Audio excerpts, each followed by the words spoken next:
உங்கள் அக்காவை கல்யாணம் பண்ணிட்டா நமக்கு அசிங்கமாக போயிடும் அப்படின்னு தூண்டி விட்டாங்களா?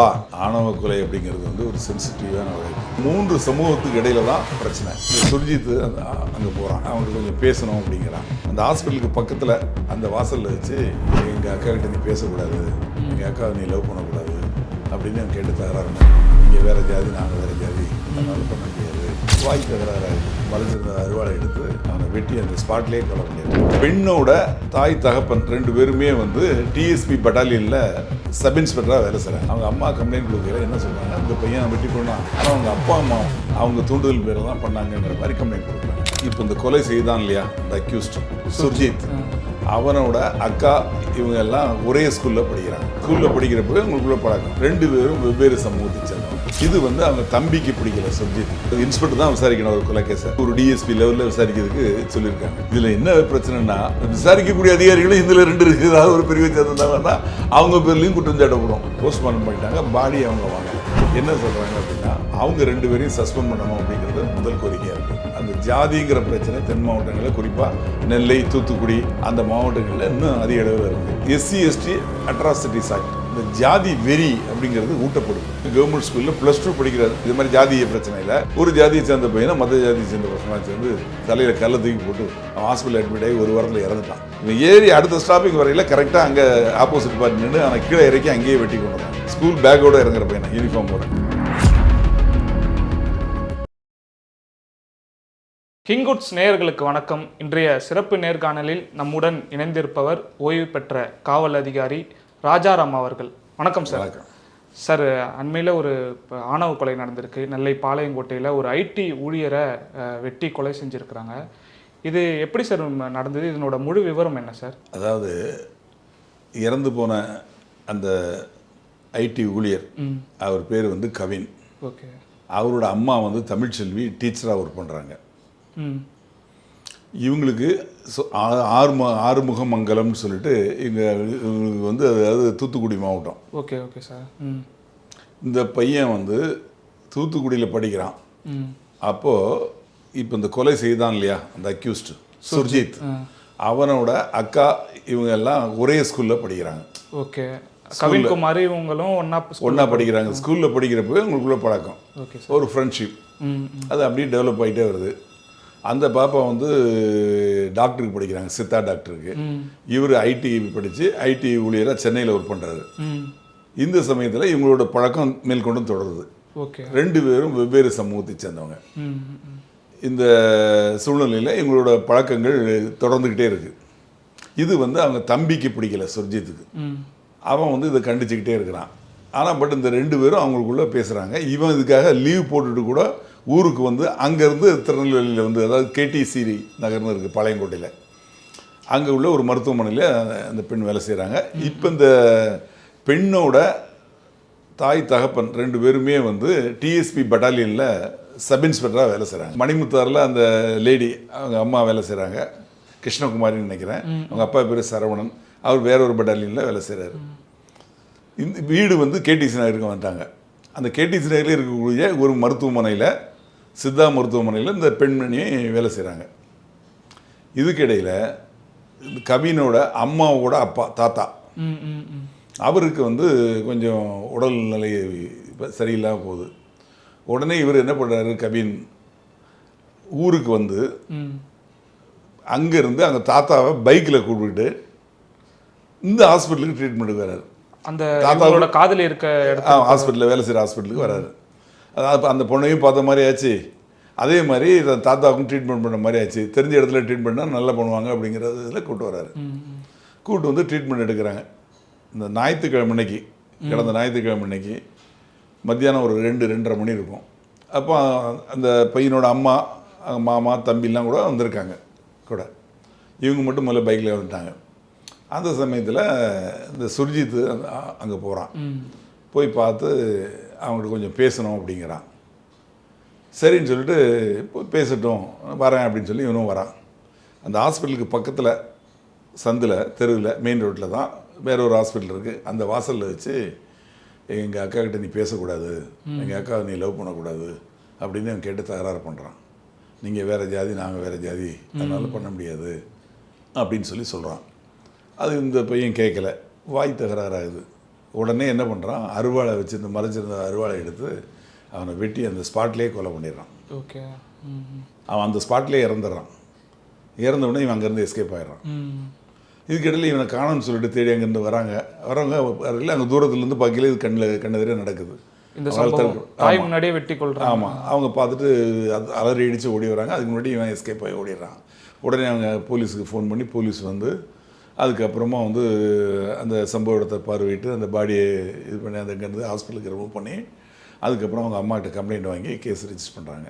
அவங்க அம்மா கம்ப்ளைண்ட் கொடுக்கல என்ன சொல்கிறாங்க, இந்த பையன் வெட்டி கொண்டான், ஆனால் அவங்க அப்பா அம்மா பையனோட அப்பா அம்மா வந்து இதில் சம்மந்தப்பட்டிருக்காங்க, அவங்க தூண்டுதல் பேரில் தான் பண்ணாங்கங்கிற மாதிரி கம்ப்ளைண்ட் கொடுக்குறாங்க. அதன் பேரில் வழக்கு பதிவு செஞ்சு போஸ்ட்மார்ட்டம் பண்ணிட்டாங்க. பாடி அவங்க வாங்கலை. என்ன சொல்கிறாங்க அப்படின்னா, அவங்க 2 பேரையும் சஸ்பெண்ட் பண்ணணும் அப்படிங்கிறது முதல் கோரிக்கையாக இருந்தது. அந்த அவங்க சொந்த ஊர் ஏரல், அந்த ஏரல் பக்கத்தில் அவங்க ரோடு மறியல் பண்ணுறாங்க அவங்க சொந்தக்காரங்க. அப்போ காவல்துறையெல்லாம் போய் பேசுகிறாங்க. அவங்கள சஸ்பெண்ட் பண்ணால் தான் நாங்கள் பாடியை வாங்குவோங்கிறாங்க. இப்போ சஸ்பெண்ட் பண்ணிட்டாங்க. இப்போ அடுத்த கோரிக்கை என்னென்னா, அவங்கள அரெஸ்ட் பண்ணால் தான் நாங்கள் பாடி வாங்குவோம். ஓகே, அந்த காவல்துறையினர் அப்படின்னு சொல்லிட்டு இவங்க டிமாண்ட் பண்ணுறாங்க. இந்த மாதிரி சூழ்நிலையில் இது பெண்டிங் இருக்குது. இந்த தென் மாவட்டங்களில் இந்த ஜாதி அப்படிங்கிறது வந்து இத்தனை ஆண்டுகளாயும் 21ஆம் நூற்றாண்டில் இன்னும் கூட அது வந்து நாகரிகங்களில் மாறிட்டு இருக்கு. படிப்பு எல்லாமே இவ்வளோ தூரம் வந்துருச்சு. ஆனாலும் கூட அந்த ஜாதிங்கிற பிரச்சனை தென் மாவட்டங்களில் குறிப்பாக நெல்லை, தூத்துக்குடி அந்த மாவட்டங்களில் இன்னும் அதிக அளவில் இருக்குது. அதிலும் குறிப்பாக ஒரு 3 சமூகங்களுக்கு இடையில் தான். அதில் 2 சமூகத்தை சேர்ந்தவங்க தான் இவங்க. அந்த 3 சமூகங்களில் உள்ள பிரச்சனைகள் அவங்களுக்குள்ள தான் பிரச்சனைகள் மாறி மாறி இந்த மாதிரி பிரச்சனைகள் வருது. அதில் இறந்து போனவன் வந்து ஒரு சமூகத்தை சேர்ந்தவர், இது இந்த கொலையை செஞ்சவர் இன்னொரு சமூகத்தை சேர்ந்தவர். இப்போ இதில் வந்து SC/ST அட்ராசிட்டிஸ் ஆக்ட் அதுவும் இதில் அட்ராக்ட் ஆகுது. அந்த எஃப்ஐஆரில் அதுவும் போட்டிருக்கிறாங்க. இப்போ அண்மையில் கூட காதல் ஜோடிகள் நிறைய பேர் மாட்டு சமுதாயத்தை சேர்ந்து திருமணம் செஞ்சாங்கன்னா காவல் நிலையத்தில் போய் தஞ்சம் அடையுது. இது மாதிரியான சூழல் தான் சார் நிலவுது. என்ன சார் இதை பண்ணுறது, எப்படி தடுக்கிறது இந்த ஆணவ கொலைகள் எல்லாம், என்ன வழிவகை சார் இருக்குது? ஏன்னா நிறைய பேர் என்ன வலியுறுத்துறாங்கன்னா, ஆணவ படுகொலை தனிச்சட்டம் வேணும்னு சொல்லிலாம் நிறைய பேர் வலியுறுத்தி கொண்டு இருக்கிறாங்க. இதை எப்படி சார் நம்ம இது பண்ணுறது, தடுக்கிறது? அதாவது 18 வயதுக்கு மேலே உள்ள ஒரு ஆணும் பெண்ணும் விரும்பினாங்கன்னா அவங்க கல்யாணம் பண்ணிக்கலாம். எந்த மதம் எந்த ஜாதி அப்படிங்கிறதுலாம் சட்டத்தில் கிடையாது. அவங்க ரிஜிஸ்டர் ஆஃபீஸில் போய் ரிஜிஸ்டர் பண்ணிக்கலாம். சாட்சிகள் 2 பேர் வேணும். ஆனால் இப்போ லேட்டஸ்ட்டாக என்ன சொல்கிறாங்க, அந்த பெண்ணோட பெற்றோர்கள் வரணும், அவங்க வந்து சாட்சியாக கையெழுத்து போடணும், வித் நாலேஜ் ஒன்லி நடக்கணும் அப்படிங்கிற மாதிரி கொண்டு வந்திருக்காங்க. இப்போ அதில் வந்து மாற்று கருத்து இல்லை. ஆனால் இந்த ஜாதி வெறி அப்படிங்கிறது ஊட்டப்படுது தென் மாவட்டங்களில். குழந்தையாக இருந்து பிறந்த உடனேயே பெற்றோர்களும் அவங்க உற்றோர்களும் என்ன சொல்லி வளர்க்குறாங்கன்னா, நீ இந்த ஜாதியை சேர்ந்தவன், நீ மற்றவங்களை கண்டு பயப்படக்கூடாது, மற்றவங்கள நம்ம ஆள பிறந்தவங்க, மற்றவங்களோட நம்ம உயர்வானவங்க, இந்த மாதிரி ஒரு அந்த ஜாதிங்கிற ஒரு உரம் ஆரம்பத்துலேருந்தே சொல்லி சொல்லி சொல்லி சொல்லி வளர்க்கப்படுது. அடுத்த ஸ்டேஜ் ஸ்கூலுக்கு போகையில் இந்த ஜாதியை சேர்ந்தவங்களாம் அந்த மாதிரி கயிறு கட்டிக்கிறாங்க கையில். அந்த 3 இனம்தான், அந்த 3 சமூகத்தை சேர்ந்தவங்க தான். அதை வந்து தடுக்கணும். அது மட்டும் இல்லை, ஸ்கூலில் கவர்மெண்ட் ஸ்கூலில் படிக்கல, கவர்மெண்ட் எய்டட் ஸ்கூலில் படிக்கல, ப்ரைவேட் ஸ்கூலில் இந்த பிரச்சனை இருக்காது. அங்கே என்ன பண்ணுறாங்க, அந்த சமூகத்துக்கு சேர்ந்தவங்கலாம் ஒரு பெஞ்சில் வந்துக்கிறான். ஆல்ஃபபெட்டிக்கலாக தான் வந்து உட்காரணும். ஆனால் அப்படி இல்லை, இவங்க வந்து இந்த சமூகத்தை சேர்ந்தாலும் ஒரு பெஞ்சு, அந்த சமூகம் ஒரு பெஞ்சு. இதை அவங்க வந்து அங்கே இருக்கிற டீச்சர்களாலையும் தடுக்க முடியல. இல்லைன்னா டீச்சர்களும் இதில் இன்னும் இல்லை, எல்லாருமே வந்து இந்த ஜாதியம் அப்படிங்கிறதுல இருக்கிறாங்க. ஆமாம், அந்த ஜாதி அப்படிங்கிற ஒரு பாகுபாடு இன்னும் இருக்குது.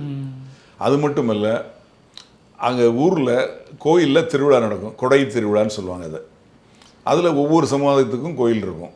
அந்த சமுதாயத்துக்கு நடக்கையில் அந்த ஏரியாவில் இருக்கக்கூடிய மின்கம்பங்கள் எல்லாமே அந்த ஜாதி கலர் பெயிண்ட் அடிக்கப்படும். மாட்டு கொம்புக்கு கூட அந்த மாதிரி. ஆமாம், மாட்டு கொம்புக்கு அடிப்பாங்க. அதே மாதிரி இவங்க போடுற டிஷர்ட்டு அதே மாதிரி வால் போஸ்டர் அடிப்பாங்க. அது எல்லாமே வந்து அந்த ஜாதிய அந்த ஒரு இது இன்னும் அப்படி நிறம் பூசப்பட்டிருக்கு. ஆமாம், இன்னும் வந்து அது வந்து திருந்தி வர மாதிரி இல்லை. முழுவும் பெரிய பெரிய படிப்பாளிகள் திறமையானவர்கள்லாம் அந்த நெல்லை மாவட்டத்தில் தான் வந்திருக்காங்க. ஆனால் அந்த நெல்லை மாவட்டத்தில் அந்த மாதிரி ஒரு சூழ்நிலை இருக்குது. இப்போ கடந்த ஆண்டு நினைக்க ஒரு ஆண்டுக்கு முன்னாடி, அதாவது நாங்குநேரிங்கிற ஊரை சேர்ந்த பையங்க 2 பேரும் வெவ்வேறு இனத்தை சேர்ந்தவங்க. இவங்க படிக்கிறது வந்து வேற ஒரு இடத்துல, வள்ளியூருங்கிற இடத்துல கண்காடியா ஸ்கூல் ஏதோ ஒரு ஸ்கூல் அரசு பள்ளியில் படிக்கிறாங்க. அந்த பள்ளியில் படிக்கல இவங்களுக்குள்ள ஏதோ மாறுபட்ட கருத்து.